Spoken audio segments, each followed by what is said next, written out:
이해를 합니다. 모 대학 사이버 대학에도 강의를 쭉 이렇게 했었는데, 예? 모 대학에 그 사이버 대학에 있는 그 어떤 여학생이 저한테 이메일을 보낸 거예요. 선생님 너무나 감사하다고. 왜 감사한지. 이야기를 가만히 들어보니까 제가 A 학점을 받았다 이거예요. A 학점 뭐 누구나 뭐 잘 받을 수 있는 건데 A 학점을 받고, 예? 삼겹살 굽고 소주를 한잔 하면서, 예? A 학점 받은 것에 대하여서 울면서 자기가 지금 살아왔던 것을 쭉 이렇게 반출을 해봤단 이야기예요. 야, 그런 사람도 있구나. 조금 전 할머니가 비슷한 그런 상황이에요. 공부를 전혀 하지 못했는 그런 상황에 있어서 사이버 대학 공부하면서 계속 공부를 해가지고 학점을 이제 공부를 이렇게 하여서 나도 A 학점 받았다는 이야기지. 그래서, 예? 그 사람 참 타이틀이 그렇네. 뿌리 달린 A를 달고 A 플러스를 받은 거예요. 내가 A 플러스 좋은 것 같아. 굉장히 열심히 잘 썼더라고 보니까. 예? 남편은 대학 나왔, 자기는 고등학교 나왔다 이야기. 남편이 얼마나 자기를 구박하는지 모른다 이거예요. 우리나라의 전통사에서는 공부를 하지 못했다는 이야기죠. 공부를 못했는 것은 남녀 간의 그러한 성차별을 주었던 그런 유교적인 영향이 굉장히 강하다는 이야기예요. 여성 인권 주장하는 페미니스트 같은 경우에 있어서는 여성도 남성과 동등한 그러한 교육의 장이 열리면은 똑같은 그런 능력을, 역량을 발휘할 수 있다. 이렇게 본다 이 이야기죠. 사회복지정책에 있어서의 복지사회 활동을 초기에 자선조직협회와 운동운동을 나타나는데 이것이 왜 이야기하는가 하면 권한부여와 관련되어 있다는 이야기예요.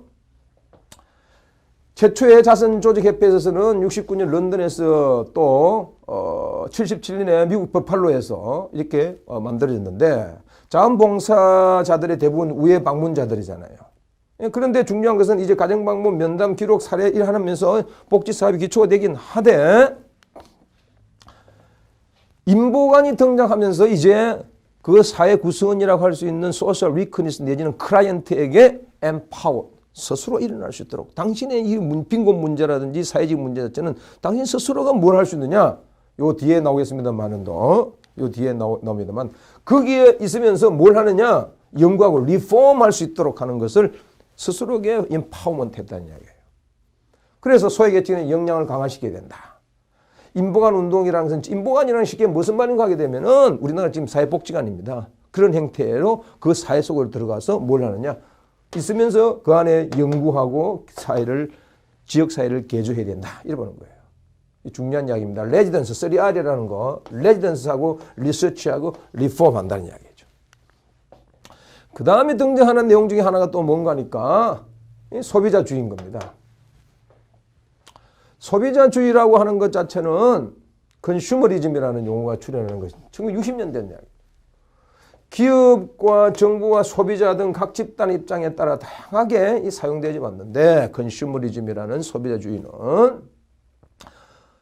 버스커나 로드 같은 경우는 버스커라고 이렇게 보면 되겠죠. 그 다음에 소비자들이 생활 수단을 획득하는 과정에서 누적된 불만족, 생산자 입장이나 경영자 입장에서는 모든 불만족을 해소시켜야 되는 것이 가장 중요한 목표인 겁니다. 적극적으로 이를 해방 개선하려고 하는 조직화된 노력.